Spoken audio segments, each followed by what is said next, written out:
With a calm gaze, as if dismissing everything, she sat silently in a courtroom packed with reporters.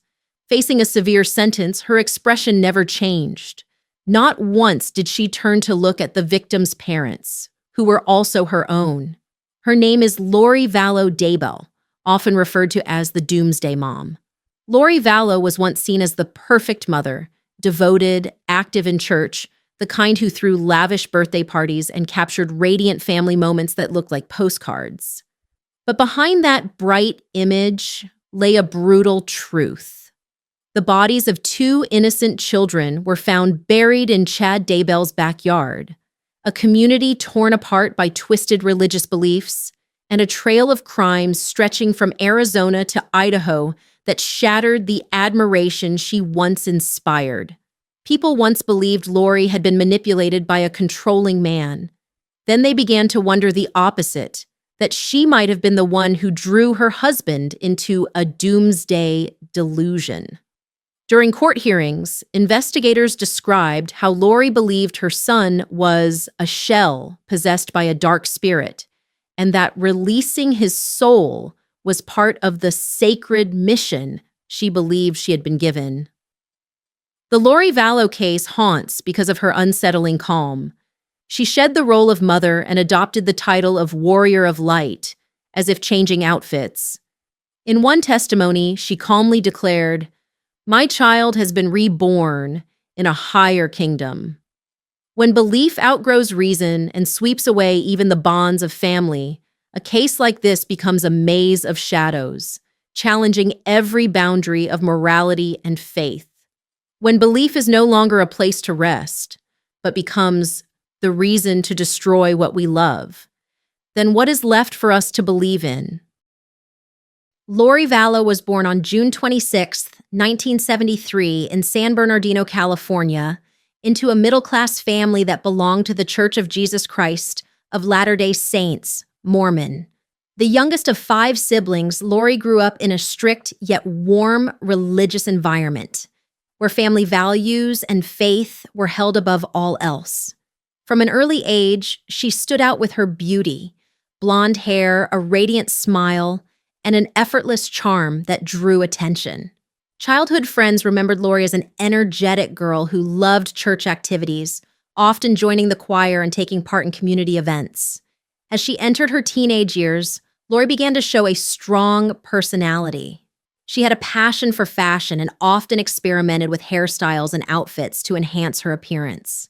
In high school, she joined the cheerleading squad, becoming the center of attention thanks to her confidence and high energy. People who knew Lori during this time described her as the typical young American woman of the 1980s, dreamy, optimistic, and firmly believing that life would reward her if she lived according to faith and family values. After graduating from high school, Lori didn't pursue college, but chose to marry young, a common path within the Mormon community at the time. In 1992, at the age of 19, Lori married Nelson Yanes, but the marriage ended quickly. She soon remarried William LaGioia and gave birth to her first son in 1996. Lori poured herself into motherhood. She threw elaborate birthday parties for Colby, taking care of every detail from the cake to the games. Family photos from this period show a glowing Lori, always smiling beside her husband and son. She also actively participated in church life, even teaching Bible classes for children. After divorcing LaGioia, Lori married for a third time in 2001, this time to Joseph Ryan, and had a daughter, Tylee, in 2002. She moved frequently from Texas to Arizona, but always remained active in church, organized family gatherings, and shared happy moments on social media. In 2006, she married Charles Vallow, a successful businessman, and adopted JJ, a young autistic boy. Lori quickly embraced the role of adoptive mother, patiently caring for JJ. To neighbors and friends, Lori seemed like the embodiment of an ordinary but admirable woman, a caring mother, a devout believer, and a wife dedicated to her family. She loved taking family photos, planning summer vacations, and telling cheerful stories about her children. No one could have imagined that behind the seemingly perfect life, Lori was becoming increasingly drawn to beliefs that strayed far from her original foundations, leading her family down a dark path with no way back. What began as subtle signals, barely a whisper, would later grow into the echo of an ideology that pushed her beyond the safety of her former life. Around 2015, Lori, then still a devoted mother living in Arizona, discovered the podcasts and books of Chad Daybell. He was a self-proclaimed prophet who wrote about zombies, spirits, and the end times. She joined Preparing a People, a secretive group that organized religious conferences where ideas about divine missions were shared. Lori's close friend, Melanie Gibb, recalled the moment things began to shift. She believed she had been chosen, that God was speaking to her directly. This belief marked a turning point, one that gradually reshaped Lori's identity. No longer the traditional mother figure, she began to struggle between the expectations of a Mormon woman and her desire to become the central character in a grand spiritual narrative. She met Chad Daybell in October 2018 at a conference in Utah and was quickly drawn into his world. Chad, a self-styled religious leader, claimed he could see into people's souls and predict the end of the world. He developed a system that ranked people as either light, good spirits, or dark, overtaken by darkness and in need of being freed. Already captivated by Chad's writings, Lori embraced this belief system as truth. Together, they began ranking everyone around them, from relatives to friends, on this mystical scale. Text messages later revealed in court showed that Lori referred to her daughter Tylee as dark, believing that helping her cross out of darkness was part of a divine mission. The haunting question that lingers is whether Lori genuinely believed in these delusions, or whether she used them to justify something far more sinister. By 2019, Lori had become increasingly isolated. She cut ties with family and friends and only communicated with a small circle of doomsday believers. She relocated to Rexburg, Idaho, to be closer to Chad, leaving behind her stable life in Arizona. Chad became her only anchor, someone she revered as a spiritual patriarch, and she believed the two of them were a reincarnated Adam and Eve, destined to guide the world through the end times. This dependency caused Lori to abandon every former source of stability, from her family to her church. She had become a believer willing to sacrifice everything for a sacred illusion, leading to an outcome beyond repair. I don't think Lori lost her mind in the usual sense. She had her own system of logic, flawed but internally consistent, and that consistency is what makes it terrifying, because it wasn't chaos. It was the product of a belief system she fully accepted, one that thrived in the echo chambers she chose to trust. In 2019, unusual signs in Lori Vallow's behavior and speech began to surface. Quiet warnings of a tragedy taking shape beneath the surface. In conversations with relatives, she casually referred to her daughter Tylee as no longer herself and described JGAJ as a borrowed spirit. The word zombie slipped from her mouth without hesitation, as if it were an ordinary label. Friends and family, once familiar with Lori as a devoted mother, began to notice a chilling change, as if she were living in a different reality. Small but unsettling events raised growing concern. Tylee, a lively 16-year-old girl, suddenly disappeared from family photos. JJ, a child with special needs, stopped showing up at his school in Rexburg after September 23, 2019. When questioned, Lori gave vague responses, saying JJ was staying with a friend in Arizona. But when relatives followed up, that friend denied it completely. Neighbors in Rexburg began feeling uneasy when speaking with Lori. She avoided eye contact, answered in short phrases, and kept her distance.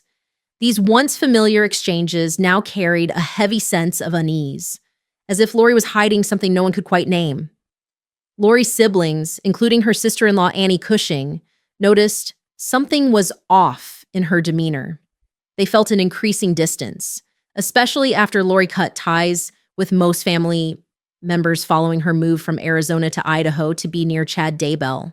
By late 2019, Rexburg police received a request for a welfare check after JJ's relatives expressed concern. When officers spoke to Lori, she gave evasive answers, claimed the children were safe, but refused to say where they were. Lori's attempts to conceal the truth became more apparent. She withheld information about Tylee and JJ, moved repeatedly between Arizona and Idaho, and seemed to be avoiding scrutiny. She continued to withdraw government assistance intended for JJ, even though he had not been seen or heard from in weeks. These actions, combined with her avoidance of direct questions, painted a darkening picture. Each of these signs formed pieces of a grim puzzle. Tylee and JJ were gone, and their remains were later found on Chad Daybell's property in June 2020. On a gloomy morning in June, the backyard of Chad Daybell's home in Rexburg became the center of a tense search. Investigators moved cautiously across the quiet lawn, sensing an unnatural stillness in the air. The atmosphere felt like it was holding its breath.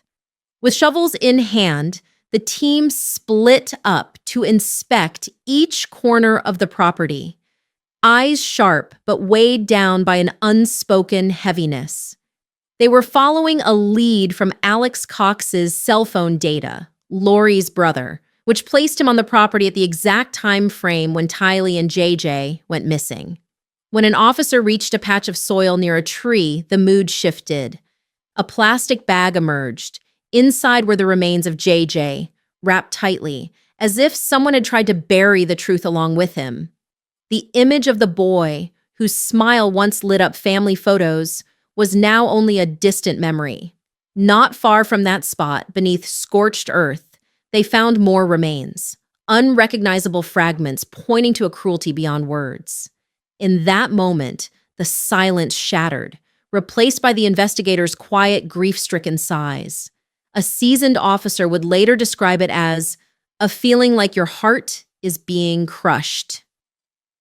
Meanwhile, Lori Vallow, held at the Madison County Jail, remained detached. Dressed in a bright pink top, she sat in the interrogation room with a faint smile, showing no sign of pain or remorse. When she was informed that her children had been found, she didn't blink. She simply whispered, "My children have moved on to a higher realm." The words, spoken with chilling calm, felt like a knife through the maternal image she had once portrayed. Some in the room recalled that in a moment that should have brought tears, Lori simply stared forward, cold and expressionless. A prosecutor would later describe it as the ultimate betrayal, when a mother refuses to grieve and turns her children's disappearance into part of a religious delusion. The reaction from family and community only amplified the horror. Annie Cushing, Lori's sister-in-law, broke down when she heard the news, unable to believe that someone who once loved her children could let them vanish in such a cruel way. The Mormon community in Rexburg and beyond fell into collective shock. Those who had known Lori through church services couldn't comprehend how she had drifted so far into darkness. On social media, the hashtag Justice for JJ and Tylee exploded, spreading across the country. Every post, every tweet became a call for justice for two innocent children. Investigators turned to digital evidence, messages between Lori and Chad, GPS records, and bank transactions. They discovered messages in which the couple spoke of liberating the children as part of a divine mission. Each piece of evidence raised the same painful question for the public. Was Lori truly consumed by religious delusion, or was she a manipulator, using faith as a cover for something far more sinister? Either way, no answer could soften the truth. The children were gone forever. In 2023, the trials of Lori Vallow Daybell opened a painful yet dramatic chapter that captured national attention across the United States. In Idaho, Lori was tried for first-degree murder and conspiracy to commit murder in connection with the deaths of her 2 children. Prosecutors described Lori as a mother swept up in distorted religious beliefs. Evidence presented included text messages between Lori and Chad, in which they discussed ranking souls and planning the killings. A key witness, Melanie Gibb, Lori's close friend, testified that Lori referred to Tylee and JJ as zombies and believed their deaths were part of a divine mission. GPS data placed Lori's brother, Alex Cox, at the location where the children's remains were later found, reinforcing the accusation that Lori and Chad had meticulously planned everything. However, the Idaho trial did not proceed smoothly. A major complication was Lori's mental competency. In 2021, she had been declared unfit to stand trial, leading to a period of treatment at a medical facility. Another issue arose when the judge decided to ban live courtroom broadcasting. This followed Lori's repeated smiling at the camera during earlier hearings, which raised concerns about the fairness of the trial. These behaviors, along with Lori's silence when asked to enter a plea, the judge had to record a not guilty plea on her behalf, led the public to question whether she truly grasped the seriousness of the charges or was deliberately manipulating her image. By 2025, Lori was facing 2 additional trials in Arizona related to the attempted murders of Charles Vallow and Brandon Boudreaux. The first trial, which began in March 2025, focused on Charles's death. He was shot by Alex Cox in July 2019. Lori represented herself in court, a decision that stirred controversy since she called no witnesses and presented no evidence, merely stating that Charles's death was a family tragedy, not a crime. The second Arizona trial, beginning in May 2025, concerned Lori's alleged conspiracy to murder Brandon Boudreaux. Again, Lori chose to represent herself, but clashed with Judge Justin Bareski over the introduction of character evidence. On June 6, 2025, she was removed from the courtroom for failing to follow the judge's instructions, insisting she was very polite despite repeatedly interrupting. The jury returned a guilty verdict after just 30 minutes of deliberation, relying on GPS evidence and Brandon's testimony, in which he identified a Jeep resembling Alex Cox's as the vehicle involved in the shooting. One notable issue was Lori's focus on irrelevant arguments, such as debating the color of the Jeep, which consumed time and added tension to the proceedings, drawing further scrutiny from the jury. None of the trials ended in Lori's acquittal. Instead, the consistent verdicts reinforced the image of a mother consumed by extreme beliefs and controversial decisions. The case of Lori Vallow Daybell is not just a criminal story that shocked the entire United States. It's a lens exposing the darkest corners of morality, society, and human psychology. It forces us to confront a painful question. What could drive a mother, once admired for her love for her children, to destroy her own family? On a moral level, Lori's journey raises difficult questions about the boundary between faith and fanaticism. She believed that Tylee and JJ, the very children she once loved, needed to be freed. But was this belief truly a psychological delusion, or merely an excuse to justify selfish motives like personal ambition and blind devotion to Chad Daybell? Socially, the case reveals the fragility of community structures. The Mormon Church, where Lori was once an active member, not only expressed shock, but also faced tough questions about how fringe religious groups can exploit belief to manipulate others. This case serves as a reminder that even in close-knit communities, the darkest sides of the human psyche can lie in wait for the right moment to emerge. Psychologically, Lori Vallow remains a mystery. Her lack of emotion in court, her faint smile, the bright pink outfit, and her insistence that her children had been reborn in a higher realm left psychologists and the public equally perplexed. This case touches on a deeply human fear. How far can a person change when swept up in a toxic belief system? And what can society do to prevent future tragedies like this? In the end, with all its pain and unanswered questions, this will forever remain a scar in the hearts of those still searching for truth. What do you think? Was justice truly served? Let us know your thoughts in the comments, and don't forget to like and subscribe for more real stories that still echo today.